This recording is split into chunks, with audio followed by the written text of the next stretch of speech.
Emotions with trading. So with trading, right, what comes about is a lot of people get very emotional because as you know, we are all humans. And as humans, what normally happens is we react emotionally to things. So one of the key things I want to talk about today is that a lot of people talk about with trading that you get emotional when you're losing and you got frustrated. You may get, of course, self-sabotage, or you might start taking trades that don't follow your plan because you're becoming emotional, because you lose. Because naturally in society, we get taught that if you win, it's great, that people pat you on the back. If you lose, of course, it's not so great and you get demotivated and you feel bad. So naturally, the way we've been brought up in society is that we always want to be right because that's what makes us feel good. Whereas when we're trading, we have to understand that it's based on probability and it's not based on right and wrong. With trading, we understand that we get a large sample size.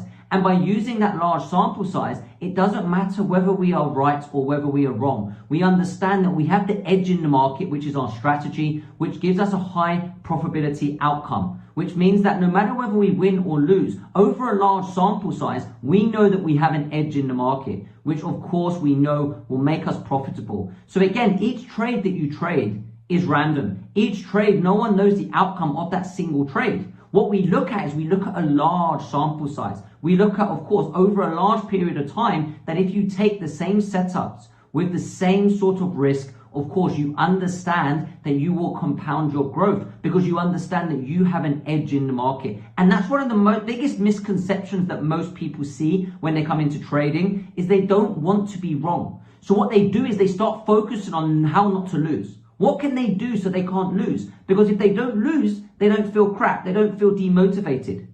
So naturally, we have to have a shift in mindset. And by having the shift in mindset allows you to start thinking in probability. And by thinking in probability, it's going to allow you to really take your trading to that next level because you're not going to get emotional when you're losing. Now, the same comes to winning, right? Most people in the retail field, they'll always talk about losing and the emotions. But we also have the same thing with winning. What happens is we start taking winning trades, we start having great percentages for that month.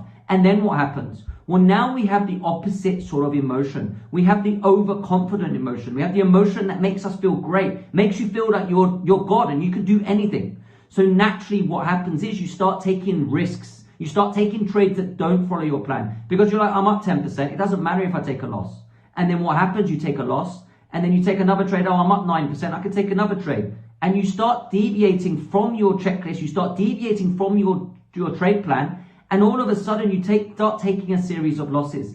Now, what's the issue and what's the problem with taking these losses is that you're starting to create a habit, and it's a bad habit. So what's likely to happen is you're likely to start having your subconscious come in and start creating emotions. Now, as I said, what you want to do as a trader, right, and what takes a lot of people a lot of time to become a professional trader is understanding that you have to have a neutral mindset.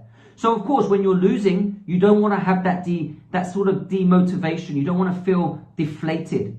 And when you're winning, you don't want to feel excited. What you want to do is to understand how to control these emotions. And by doing so, you've got to think in probability. You've got to understand that each individual trade is not going to change the way that you are as a trader.